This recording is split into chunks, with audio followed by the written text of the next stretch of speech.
Assalamualaikum warahmatullahi wabarakatuh. Perkenalkan, nama saya Nurfadila Pomu, NIM 2214240001. Video ini saya buat untuk memenuhi tugas ujian akhir semester 2 mata kuliah Bahasa Indonesia dengan dosen pengampu yaitu Ibu Ayu Hidayanti Ali SPD MPD. Kalau hidup ini cuma sebentar, apakah kamu memilih ingin dilahirkan? Pertanyaan ini bukan berasal dari seorang filsuf atau ilmuwan besar, tapi dari seorang ayah yang sudah meninggal kepada seorang anaknya. Melalui sebuah surat yang ditemukan 11 tahun setelah kepergiannya. Dan dari sanalah kisah ini bermula.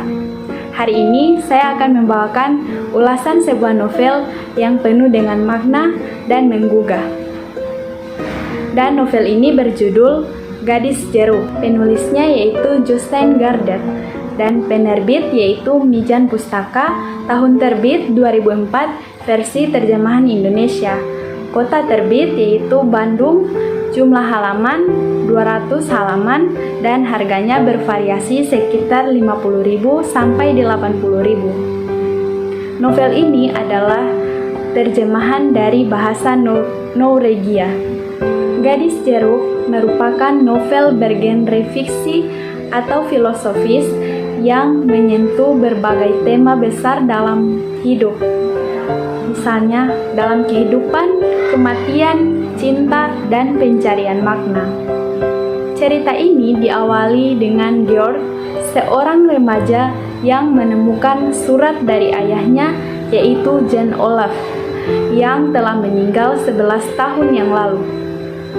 Dalam surat itu, sang ayah menceritakan masa mudanya, misteri tentang seorang gadis yang selalu membawa jeruk, dan akhirnya pertanyaan eksistensial yang sangat dalam dan menggugah. Novel ini menampilkan dua narasi utama. Yang pertama, kisah masa muda Jan Olaf, dan yang kedua, perenungan Georg saat membaca surat dari ayahnya. Jan Olaf menceritakan cintanya pada seorang gadis misterius yang selalu membawa jeruk.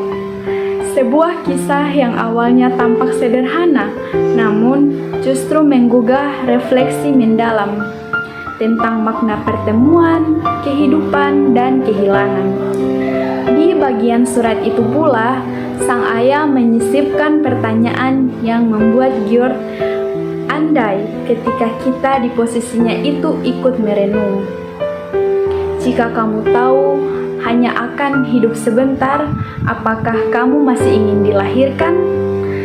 Georg pun membaca dan berpikir perlahan-lahan, mulai memahami apa itu cinta, hidup, dan kehadiran yang bermakna. Bagi saya, kekuatan novel Gadis Jeruk ini terletak pada kedalaman filosofis yang dikemas dengan gaya narasi personal dan puitis, dan cocok untuk kita para pembaca, remaja, dan dewasa yang menyukai tentang refleksi hidup dan makna hidup. Bahasa terjemahannya juga halus dan mudah dipahami. Alurnya maju mundur, tetapi tetap mudah untuk kita ikuti. Bahkan justru memperkuat daya tarik dari novel itu sendiri. Karakter Jan Olaf sendiri digambarkan jujur dan realistis. Nilai moralnya sangat kuat, terutama dalam menghargai hidup, dengan mencintai dengan sungguh-sungguh dan memilih untuk hadir penuh dalam hidup. Meskipun novel ini alurnya agak lambat dan kontemplatif, bukan penuh konflik, namun bagi saya justru itulah yang membuat novel ini sangat istimewa dan membekas. Nah, jadi singkatnya, Gadis Jeruk adalah novel yang memadukan kisah cinta, hubungan keluarga, dan refleksi esensial dengan sangat harmonis. Melalui surat dari ayah kepada anaknya, kita para pembaca diajak merenungi tentang apa itu arti hidup, apa arti mencintai, dan apakah kita benar-benar hadir di dunia.